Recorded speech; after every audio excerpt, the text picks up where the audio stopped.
ಇವತ್ತು ನೋಡಿ ನಾನು ಆ ವಿಷಯ ಮಾತಾಡೋದಕ್ಕೆ ಇಷ್ಟಪಡೋದು, ಯಾರಾದ್ರೂ ಇರಲಿ ಆ ಕಾಮುಕ ಗೊತ್ತಿಲ್ಲ ನಿನಗೆ ರಿಪೋರ್ಟ್ ಬಂದೈತಿ, ನಿನಗೆ ಹೇಳಿದ್ರಲ್ಲ ಅವರು ಹಿಂಗೆ ಹೇಳ್ರಿ ಇವನ್ನ ಸೇರಿಸ್ಕೋಬಾರ್ದು. ಯಾಕೆ ಸೇರಿಸ್ಕೊಂಡ್ರಿ?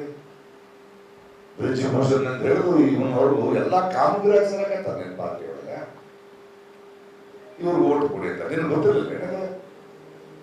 ಆಮೇಲೆ ಆ ಪಕ್ಷದವ್ರು ನನಗೂ ಅವ್ರಿಗೂ ಸಂಬಂಧ, ನಾವು ಅಣ್ಣನ ಮಗ ಆಗಲ್ಲ, ವೇದಿಕೆ ನನ್ನ ಮಗ ಇದ್ದಾನೆ ಅಂತ ಹೇಳಿದ್ ನಾವು ಕೇಳಿಸ್ಕೊಳ್ಳಿಲ್ಲ. ಯಾವುದೋ ಒಂದು ಸರ್ಕಾರ ಬಂದೈತಿ, ಹೆಣ್ಮಕ್ಳಿಗೆ ಉಚಿತ ಬಸ್ ಕೊಟ್ಟಾರಪ್ಪ, ಉಚಿತ ಬಸ್ ತಗೊಂಡು ಹೆಣ್ಮಕ್ಳು ಹಾದಿ ತಪ್ಪಾರಲ್ಲ. ಹೆಣ್ಮಕ್ಳು ಹಾದಿ ತಪ್ಪುದ್ರ ಹಳ್ಳಿಯೊಳಗೆ ಆಗ್ತಾ ಇರೋದು ಗೊತ್ತೇನ ಮನುಷ್ಯನಿಗೆ? ಸರಿನಪ್ಪ, ಹೆಣ್ಮಕ್ಳು ಹಾದಿ ತಪ್ಪಿದ್ರು, ನಿನ್ನ ಮನಿ ಮಗ ದಾರಿ ತಪ್ಪಿದ್ನಲ್ಲ ಎಲ್ಲ ನಾನು ಹೇಳಂತ ಹೇಳಿಲ್ಲ,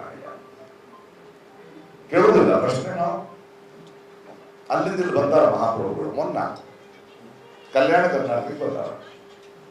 ನಾವು ಕಾಯಕದ ಕಲ್ಯಾಣ ಕೇಳಕತ್ತೇವಿ, ಕಾವ್ಯ ಕಲ್ಯಾಣ ಮಾಡಕೊಂಡ.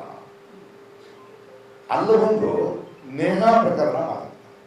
ನೇಹ ಅನ್ನೋ ಹೆಣ್ಮಕ್ಳಿಗೆ ನಮಗೂ ಇದು ಚುರುಕು ಅನ್ನೋದಿಲ್ಲೇ ಒಂದು ಸಮಾಜವನ್ನು ಅದನ್ನ ಹ್ಯಾಂಗ ನೋಡ್ಬೇಕು.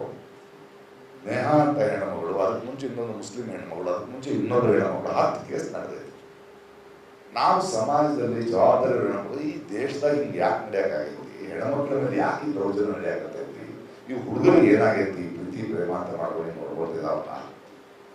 ನಾವೆಲ್ಲ ಕೂತು ಯೋಚನೆ ಮಾಡುವುದು ಬಿಟ್ಟು ಅದಕ್ಕೊಂದು ಜಾತಿ ಲೇಪನ ಹಾಕ್ತೇನೆ, ಅದಕ್ಕೊಂದು ಧರ್ಮದ ಲೇಪನ ಹಾಕ್ತೇನೆ, ಹೆಣದ ಮೇಲೆ ರಾಜಕೀಯ ಮಾಡ್ತೀನಿ, ಹೆಣಬಾಗ ತಂದಿದ್ದ. ನಿಜವಾಗ್ಲೂ ನೀವು ಹೆಣ್ಮಕ್ಳನ್ನ ಅಷ್ಟಕ್ತಾ ಇದ್ರೆ ಈ ಮಹಾಪ್ರಭುವಿನ ಬಿಜೆಪಿ ಪಾರ್ಟಿ ಎಲ್ಲಾ ಹೆಣ್ಮಕ್ಳನ್ನು ಸದಸ್ಯರನ್ನು ನಾನು ಕೇಳ್ತೇನಪ್ಪ,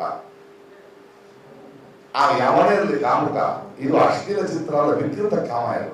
ಅದರಾಗ 2,000-3,000 ಹೆಣ್ಮಕ್ಳು ಕಾಣ್ತಿಲ್ಲ ನಿನಗೆ ಹಿಂದೂಗಳಲ್ಲೇನು?